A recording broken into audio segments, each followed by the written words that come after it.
Hello and welcome to Through the Bible with Les Feldick. An Oklahoma rancher and farmer, Les Feldick has been teaching homestyle Bible classes for 20 years in Iowa, Oklahoma, and Texas. Les Feldick's unique style of Bible teaching has made the books of the Bible come to life. When Les is teaching, it's so interesting that people say time just seems to fly by. And now, here is Les Feldick. Let's get right back into 1 Corinthians chapter 1, and hopefully we'll get well into maybe finish chapter 2 today. But again, we like to welcome our television audience, and we always like to let it be known that we're just an informal Bible class. We do not adhere to any particular denomination. We just want to teach the book, and we feel the Lord is blessing it with that approach. And as I've said so often, I'm not here to criticize or chastise anyone. But the name of the game is, what does the book say? And that's almost catching on, as well as my flip side and faith plus nothing. You know, some of these things are really catching on. And so this is all we want to do, is just see what the book says. And as I've also said so many times, you'll be surprised how many times people say, well, I thought this was in there. Well, they may have thought, but it isn't. And so it's just as important to realize what is not in the text as what you may think is. All right, so let's pick up where we left off then in our last program, maybe verse 27. We'll run over it once more. Remember, I left you off with Moses and how God had to take him out to just a lowly sheep herder, and then he could use him. All right, verse 27 then. But God hath chosen the foolish things of the world to confound the wise. And God hath chosen the weak things of the world to confound the things which are mighty. You get that? In other words, when Paul came again to Mars Hill, he was just a weak vessel in the eyes of those philosophers. He was a babbler. But yet, Paul shook him up. And Paul is remembered to this very day. Mars Hill, when you get over there, there's the plaque. They don't refer to those philosophers, but it was Paul. And so God was the winner once again. All right, now then verse 28, continuing on to that same thought. God uses the base things of the world and things which are even despised, things that the world ridicules. Those are the very things that God uses for His glory. And He has chosen them, yea, and things which are not, to bring to nothing things that are. Now I think the average reader just reads that without getting the impact of it. What does Paul mean when God says, or when he says that God will use the things that are not to confound the things that are? Well, it's this same line of thought.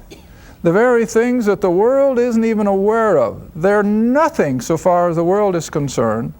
They have nothing for their credentials, and they are nothing in the eyes of the successful world. But yet those are the very things that God uses then to confound the high and the mighty. That's His way of doing it. All right? Verse 29 is the reason for all, which seems contrary to logic. Why shouldn't God use someone who has all the talent in the world? Why shouldn't God use someone that has a tremendous IQ? Why shouldn't God use someone that has a whole background of wealth, millions and maybe even a few billion to send them on their way? Why shouldn't He? Why didn't God use Moses when he was the second man in Egypt? Well, this verse gives it all. That no flesh, that no human being will ever glory or brag in God's sight. God won't have it. And so consequently, He will not use people with seemingly all the right credentials. Because then when they're successful, what would they be prone to do? Look what I did. I always have to remember the first time Iris and I were in Israel. It was clear back in 75 and 76. And Israel, of course, had just come out of the 6-day war. That was in 67. And in that 7 or 8 year period of time, they had already made tremendous headway. None of the superhighways like you see there today, but they had a lot of blacktop roads. There were a lot of new hotels going up, and the place was prospering. We came out of the hotel dining room that one evening, and this gentleman approached us and he says, "You're Americans, aren't you?" Well, I suppose that was obvious, but he spoke perfect English. And so we come to find out that he had been raised and educated in Boston, but had emigrated to Israel. And so he said, "What do you think of our little country?" And I said, "Well, it's just unbelievable. Just 7 days after that devastating 6-day war," I said, "all we can say, it's amazing what God has done." You know what his answer was? God didn't have a thing to do with it. We did it. Well, you see, that's typical. That's typical. God didn't have anything to do with it. We did it. No, they didn't. They may think they did. And even Israel today, they may think they've accomplished it, but without the sovereign God, they never would. And the same way with America. America wouldn't be where we are without the grace and the blessings of God.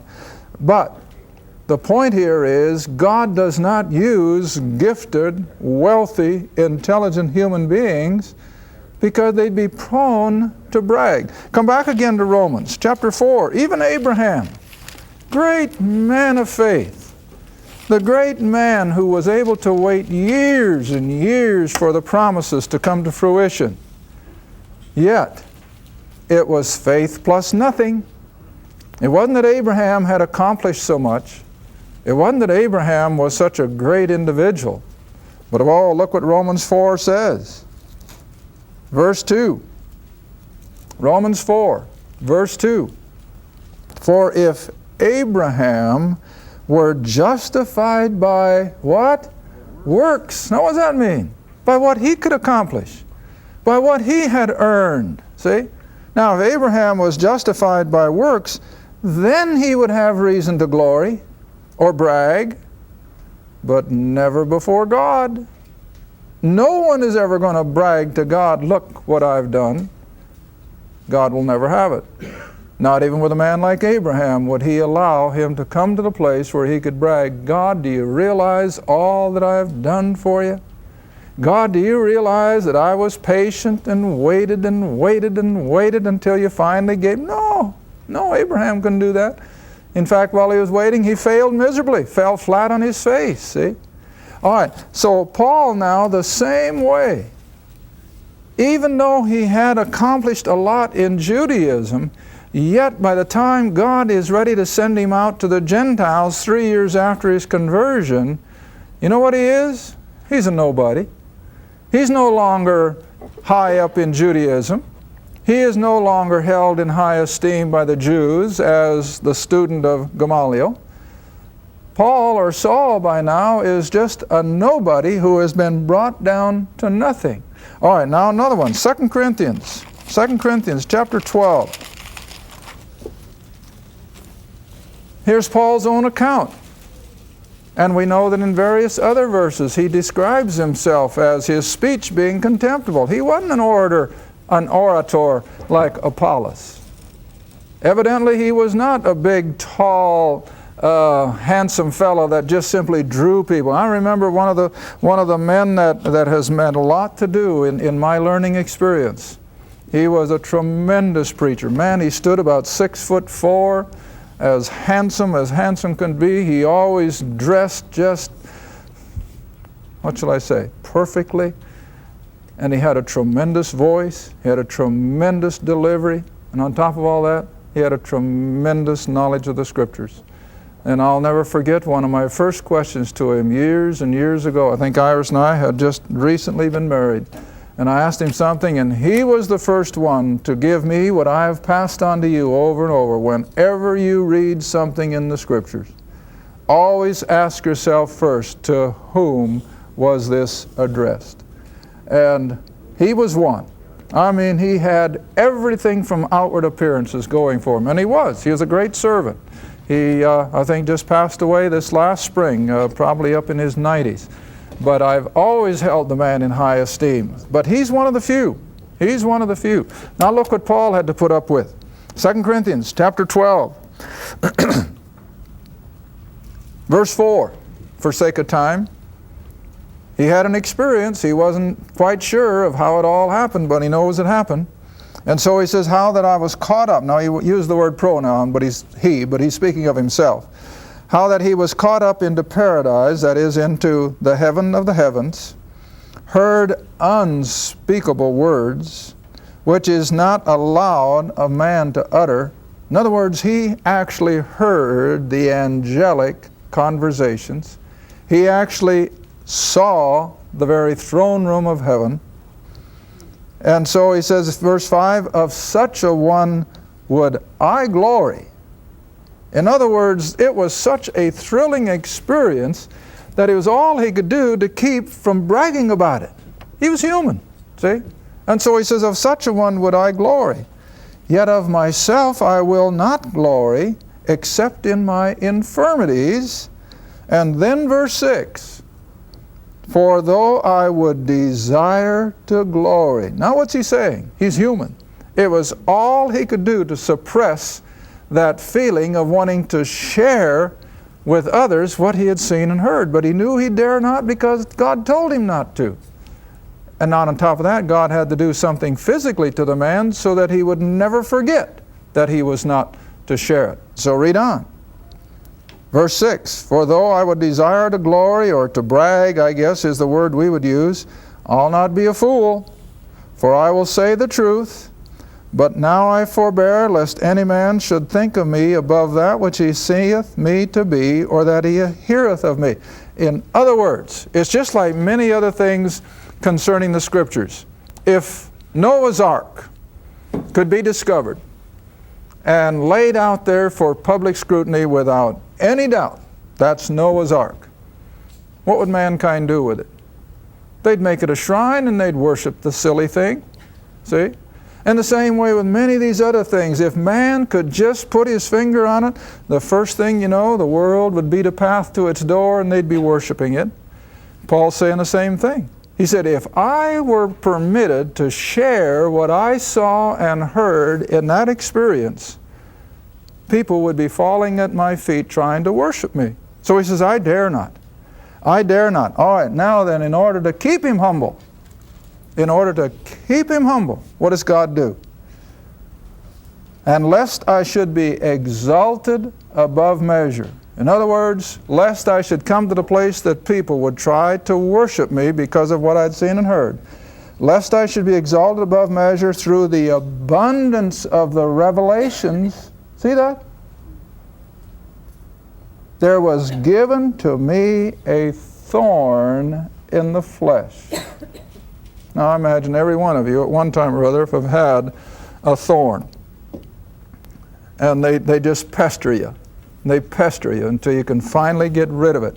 All right, Paul was given a constant pestering thorn in the flesh as a constant reminder. Paul, don't you repeat these things. Don't you get puffed up. Don't you try to reveal to the world all that I've shown you. So he says, I was given a thorn in the flesh, the messenger of Satan. Now you got to stop a moment. Does God ever inflict discomfort or pain himself? I don't think so. But who does God permit to do it for him? The devil himself. You remember Job? God didn't inflict Job. Who did? Satan did. And God limited him. God says, that's all right, Satan, you can touch him, but you can't take his life. You can do this, but you can't do that. All right, now same way here. God didn't put the thorn of his flesh. He caused Satan, or a messenger of Satan, to buffet me. And here again is the reason. Lest I should be exalted, what? Above measure. In other words, Paul is saying, this was all done to me to remind me that I'm not who I'd like to think I am. I'm still a nobody. See? And that's what every one of us are. In ourselves, we are a nobody. But, flip side is, in Christ, then what? We become somebody. Absolutely. Okay, come back to 1 Corinthians. Verse 30. But Paul says, of him are you in Christ Jesus, who of God is made unto us wisdom and righteousness, sanctification and redemption. What else could any man hope for, or any woman? Now here again, the world thinks this is foolishness. The world thinks to have the assurance of redemption is just so much foolishness. The world certainly doesn't want any part of sanctification and holiness. That's just not their bag. Always have to remember a dear lady that started asking her neighbors to come to a Bible study, and they just said, hey, now wait a minute, we're not into that stuff. Well, that's typical. And I told her, I said, don't be shocked. I said, I could have told you before you ever asked that that's what you're going to get. All right. But verse 31, that according as it is written, and again, he goes back to the Old Testament. In Jeremiah, I think it is, according as it is written, he that glorieth. Now remember what word I'm using for glory? Bragging. See, boasting is the word Paul uses. That according as it is written, he that boasteth or braggeth or glorieth, let him only glory in one area. And what is it? The Lord. Without him we're nothing. Absolutely nothing. None of us are. But in him, in his power, none of us have any idea what we can accomplish. We can shake this old world to its bootstraps if we would just step out by faith and do it. All right, now let's move on into chapter 2, and here we come to this concept which I told you one commentator mentioned concerning the Corinthians, that it was based on the various wisdoms. The wisdom of this world set up against the wisdom of God. All right, now Paul again is using himself as an example, because he is the prime example. And I, brethren, when I came to you, now watch this, I didn't come with excellency of speech or of wisdom, declaring unto you the testimony of God, for I determined not to know anything among you save Jesus Christ and him crucified. In other words, Paul didn't come to Corinth and come there to the Bema seat, which in Corinth was sort of like the town square, and where all the philosophers would get up on the stage and begin their philosophy. Paul didn't come with all the knowledge of the Greek classics, Homer and Plato and all that stuff. That didn't count anything with Paul. He didn't even, I don't think he even rehearsed all his knowledge in the Old Testament. Oh, he could have. But I don't think at Corinth, this wild, wicked Gentile city, God even permitted Paul to use his Jewish background. But he comes on and he only has one message. And it's the message that's almost forgotten today. Very seldom do you hear it, plain and simple, that the gospel is that Christ died for the sins of the world. That he died for me and that he died for you. We don't hear that much anymore. Oh, it's circumvented. They come close. I remember years ago I went to a funeral of a neighbor lady, and the only reason I wanted to go was I had heard that this particular church had a tremendous preacher, and I wanted to hear it for myself. And he had a tremendous sermon. And he brought that whole huge church full of people, many of whom I'm sure had never heard the gospel. And with a tremendous opportunity of letting hundreds of people hear the simple message of salvation. And after that great, what shall I call it, eloquent sermon, just as he came to the threshold of the plan of salvation, what do you suppose he did? He dropped the ball. Just simply dropped it. And I just came away crestfallen. I thought, now how in the world could a man as eloquent and known to be a great preacher bring a great crowd of people to the place where all he had to do was now preach Christ crucified? And he blew it. And listen, that's happening all too often. I don't say all, but I say all too often. And here is where the apostle is making it so plain that even though he was in a city that was all hung up on philosophy, oh, if he could have come in there, yes, and quoted Plato and all the other ancient Greek classical writers, he would have had a crowd pushing around him. But he didn't. I'll never forget years ago, a gentleman that I was instrumental in bringing out of almost this same kind of a background. And he came up one day and he said, Les, he said, if you could just heal people, you'd have thousands coming to your meetings. I know that. I know that.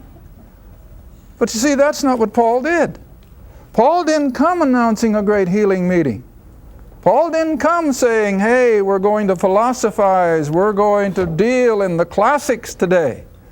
What did he do? He just pointed the finger at them and he said, you're sinners.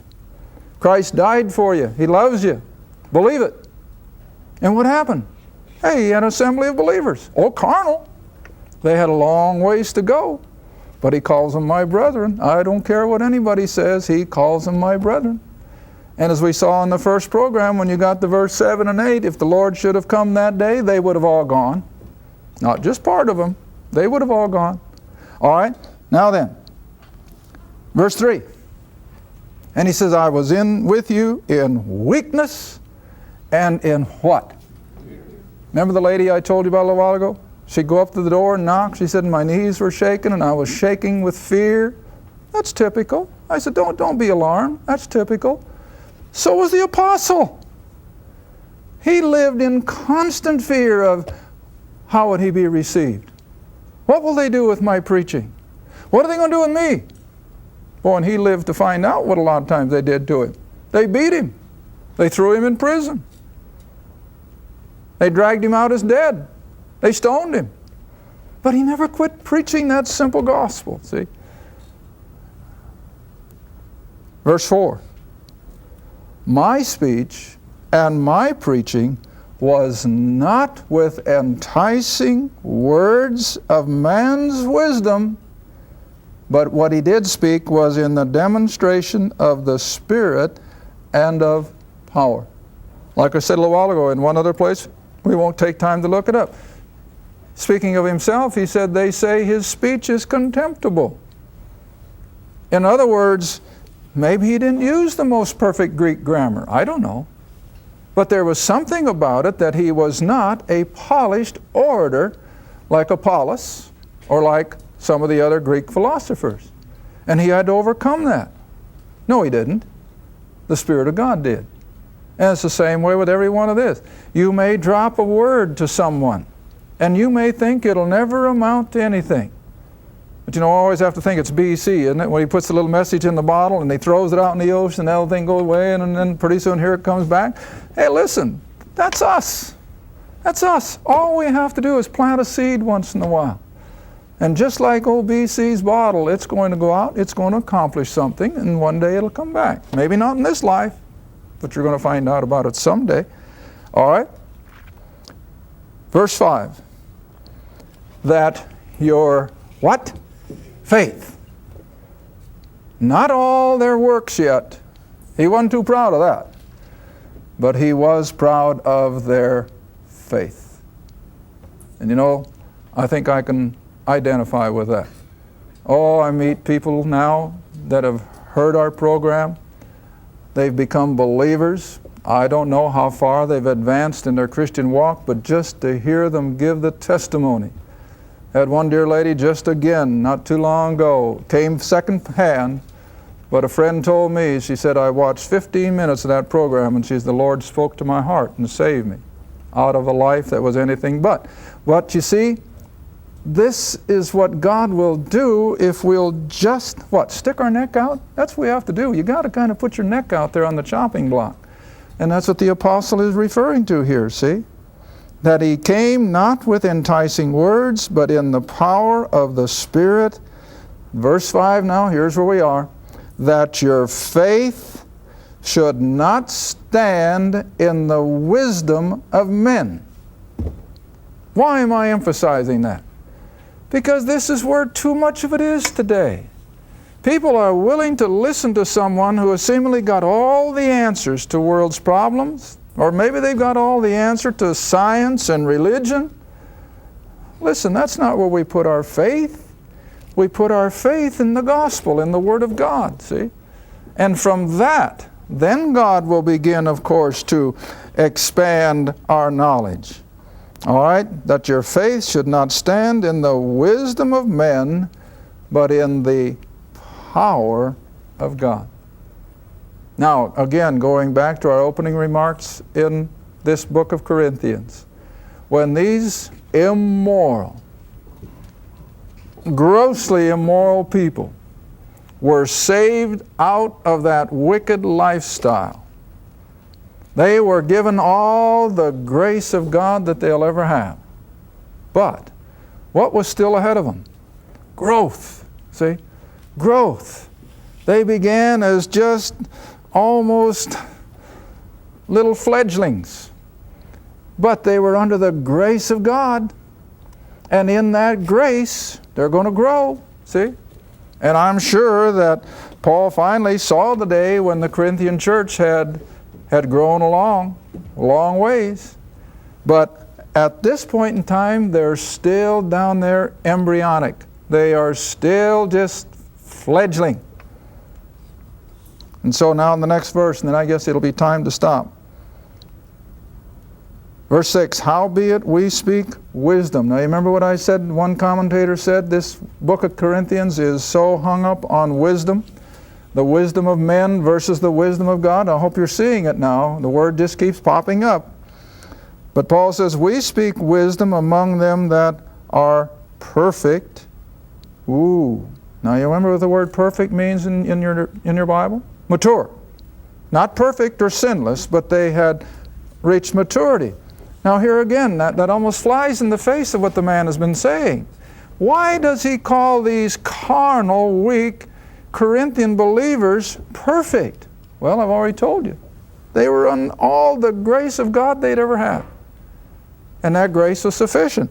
And so he says, we speak this kind of wisdom amongst them who are mature.